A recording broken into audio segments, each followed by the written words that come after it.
What we want to do now is consider the mechanisms of venous return. Now, it's obvious that when the heart is pumping, it's going to generate a blood pressure, 120 millimeters over 80 perhaps, 120 millimeters when the ventricle is contracting.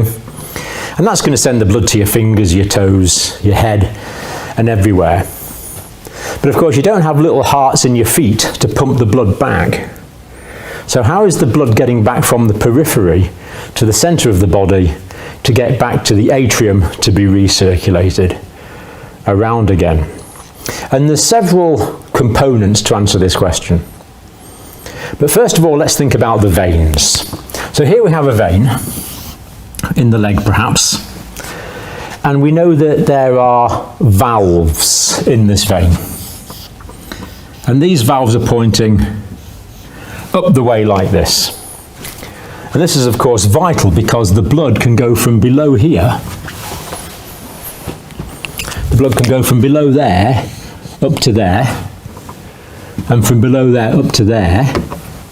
It can go up the way, but then if the blood tries to go back the way, these valves will shut. So they can open that way and they will shut that way, and that ensures one-way flow of blood from the periphery down here to the center of the body. So that's good.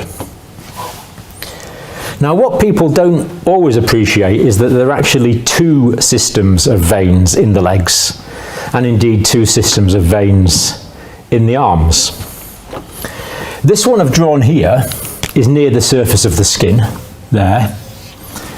And these are the ones that you can see through the surface of the skin because they protrude. And of course these are very useful in the arms for taking blood samples. So they're the superficial veins. But there are other veins that go in the way like this. So that vein will carry on. But there's a vein that goes in the way like this. And again, this has got valves. And we notice the valve is that way round, meaning the blood can go from the superficial vein through this vein here. But where does it go? Well, this blood goes into the deep veins, into the deep venous system. So here we have deep veins. And the thing about deep veins is they are inside the muscles. So here, surrounding this deep vein, we have the skeletal muscles. So this vein is inside a skeletal muscle.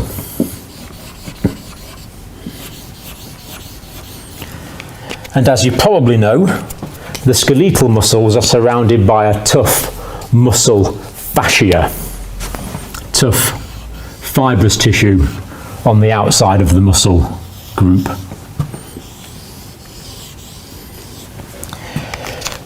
So we have the superficial veins, the deep veins, and these veins perforate the muscle fascia.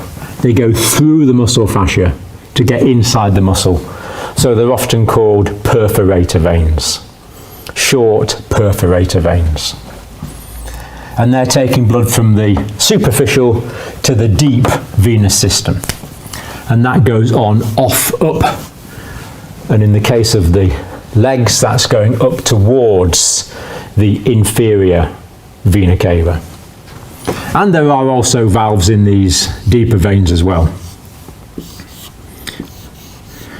And again, these valves are pointing up the way, so the blood can go up, but can't go back. We don't want the regurgitation. Now, these superficial veins, the blood is at relatively low pressure. But there are movements of the muscle against the skin, generating some pressures in these veins. And that will cause the wall of the vein to be pressed on like that. And when you press on the wall of the vein, that's going to increase the pressure inside the vein.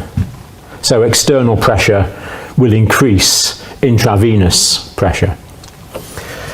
If that happens, the blood will try and go back down, but it can't because that valve will shut, preventing the regurgitation of the blood. But that one will open, as indeed will that one in the perforator vein, sometimes actually called communicator veins as well. So what this means is the direction of travel is from the superficial veins through to the deep veins.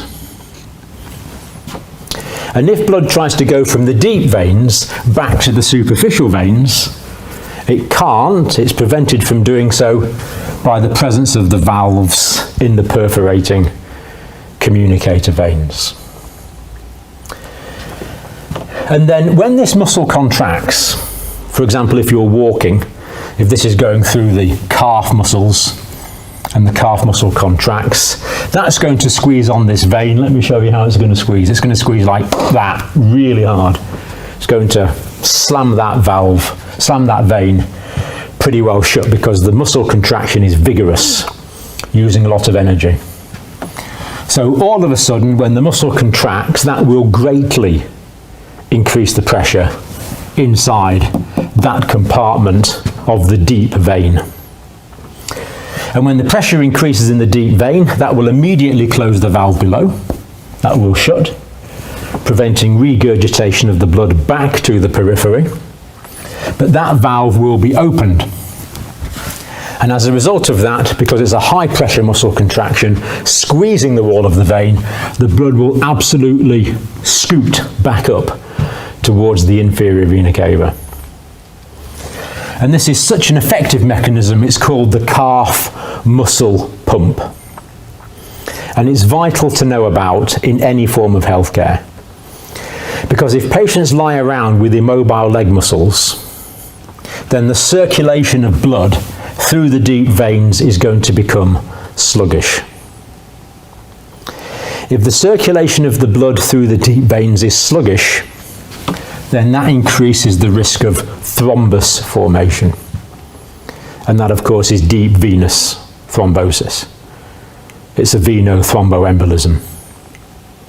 The clot from the deep vein will pass straight back up into the inferior vena cava. From the inferior vena cava, the blood will pass straight into the right atrium, through the tricuspid valve, through the pulmonary valve, into the pulmonary arterial system. What happens next depends on how big the clot is. If it's a big clot, it can block off a very early stage in the pulmonary artery. If it's a smaller clot, it will lodge further into the pulmonary arterial system. Either way, it's called a pulmonary embolism, and it will infarct part of the lung tissue. And of course, it's a life-threatening condition because it's going to stop the flow of the blood going through the lungs. If the blood can't flow through the lungs, it won't get back to the left side of the heart. If the blood's not getting back to the left atrium, how can the left ventricle pump it out? Well, it can't. And we would get a sudden cessation of the circulatory system in the condition of obstructive shock. So very important that we tell our patients to keep their ankles moving. So all the time, keep reminding them, waggle your ankles when you're in bed, don't cross your legs, keep your legs moving, and of course mobilise patients as early as possible. Because we do lose thousands of patients a year through deep venous thrombosis. So, the blood absolutely scoots back up. It's called the calf muscle pump. Absolutely brilliant mechanism. As long as, of course, you're able to move the muscle. Now, even if you can't move the muscle, if you can just twitch it a little bit, that's good because that will increase the pressure. And even the tone of the muscle will cause some degree of pressure. But better to move the muscle. This is why sometimes soldiers on parade, when they have to stand still for long periods of time without moving their legs, can faint because the blood will pool in the superficial veins. If the blood's pooling in the superficial veins, it's not getting back to the right side of the heart to be oxygenated. If the blood's not getting back to the right side of the heart, it's not getting back to the left atrium to be pumped out in the left ventricle. So we're going to get failure of the systemic circulation. So very important to keep these muscles moving, all of the muscles, the leg muscles. And indeed waggling the toes, moving the feet will have some effect because there's muscles in the feet. And there's muscles in the thighs, so we need to try and keep all of the leg muscles moving. And if patients can't do this for themselves, then we can do it for them. We can do passive exercises by moving their feet, by waggling their ankles for them, which we might want to do in unconscious patients, for example, to keep the circulation going. Now, sometimes it's fair to say that these valves fail. That would be a pathological situation, but if these valves fail, can you see that when that muscle contracts, blood could be ejected from the high pressure deep veins to the superficial veins where the pressure is supposed to be low. So you could get regurgitation of high pressure blood into the superficial veins. That's okay to begin with because that valve will stop it going any further. But if that valve is subject to high pressure for a long period of time, that valve will fail. And then that valve will fail. And the veins will become blown out and tortuous. And of course, this is the condition of varicose veins, varicosity. So we need to keep moving around to try and prevent varicose veins, although there is a significant genetic component in varicose veins as well. Now also, very often where there's deep veins, the arteries, the deep arteries, lie adjacent to the vein. So imagine you have a vein there, and you have an artery there. The arteries, of course, are pulsatile, because the pulse goes through them. So they'll be expanding and contracting. So that will somewhat impose onto the veins. So we're going to get some alterations in the blood pressure in the veins because of the pulsation of adjacent arteries. That will provide some venous return. But by far and away the main mechanism is the contraction of the skeletal muscles. So in the previous clip we considered the components of venous return, contributing to venous return, which are contraction of skeletal muscles, movement of blood from the superficial to the deep venous systems, and the pulsatization of adjacent arteries. But how else does blood get back from the periphery back to the center of the body? Well, another mechanism is the respiratory pump. So when you breathe in, if you put your hands there like that, that's your diaphragm, isn't it? Right, so when you breathe in, your diaphragm is going to flatten. When I breathe out, it's going to go up. Breathe in, diaphragm flattens. Breathe out, diaphragm goes up. So when I breathe in, the diaphragm flattens. That's going to increase the pressure in the abdominal cavity. And of course, on the right side, running up the abdominal cavity, you have the inferior vena cava. So as I breathe in, the diaphragm goes down, compresses the abdominal contents. That's going to press on the inferior vena cava. And the valves, because of the increased pressure in the inferior vena cava, mean the blood will go from the abdominal through to the thoracic cavity. And at the same time as I breathe in, the diaphragm is going to go down. That's going to reduce the intrathoracic pressure. It's going to reduce the pressure in the thorax. And that's going to help to suck the blood from the abdominal vena cava through to the thoracic vena cava. So the pressure in the abdomen is pushing, the increased pressure in the abdomen is pushing, the reduced pressure in the thorax is sucking. So increased pressure in the abdomen, pushing, reduced pressure in the thorax, sucking. That's going to increase venous return. And then of course when I breathe out, the diaphragm is going to go down. That's going to reduce the pressure in the abdomen, and that's going to make it easier for the blood to come from the legs up into the large abdominal vena cava. And the vena cava is large, it can store blood, it has a lot of blood. It's called vena cava because it's cavernous, it's a large vessel.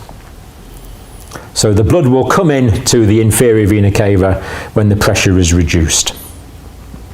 And at the same time, when I breathe out, the diaphragm is going to go up when I breathe out. That's going to reduce the pressure in the abdomen, but that's also going to increase the pressure in the thorax.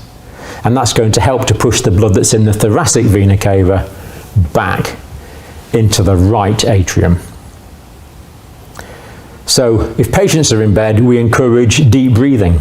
If patients are immobile, we encourage deep breathing, because the deep breathing will increase the pressure changes during ventilation, increasing the pressure changes in the abdomen and the thorax, thereby increasing venous return, thereby maintaining the circulation. So as well as patients moving their ankles and their legs and their arms, we want to encourage deep breathing exercises when patients are immobile. And there's one other mechanism I think I'll mention, and this is to do with the velocity of the blood. Now, the blood goes from the arterial system into the capillaries, and of course in the body there's untold millions of capillaries. So if you take the total cross-sectional area of these millions or billions of capillaries, it's actually very wide. But then as the blood goes back into venules, the relative diameter, or the total diameter, is going to get smaller. And then as we go into the larger veins, the diameter is going to get smaller again. And then as we go into the inferior vena cava, although it's a large vessel, the diameter, the total diameter or the total cross-section in the vena cava is going to be much less than in all of the other superficial, all the other peripheral veins, so it's going to be smaller again. So what we have is a situation where it's very wide in the capillaries, gets narrower in the venules. This is the total cross-sectional area of the venous system. Gets more narrow in the larger veins and narrower still in the inferior vena cava. And indeed the same effect would be true in the superior vena cava, draining the top half of the body. And that increases the velocity. So the flow of blood is going to be relatively slow in the capillaries, faster in the venules, faster in the larger veins, and faster still in the inferior vena cava, thereby speeding the venous return in the inferior and superior vena cava. And of course, maintenance of venous return is absolutely vital, because cardiac output is dependent on venous return. That's called the Frank-Starling reflex, that cardiac output is going to be the same as venous return. So if venous return is reduced, cardiac output will be reduced. And of course, if cardiac output is reduced, blood pressure can be reduced, because systemic blood pressure is determined by cardiac output multiplied by peripheral resistance. So these mechanisms are vital to maintain venous return. Without venous return, I'm afraid you can't have cardiac output.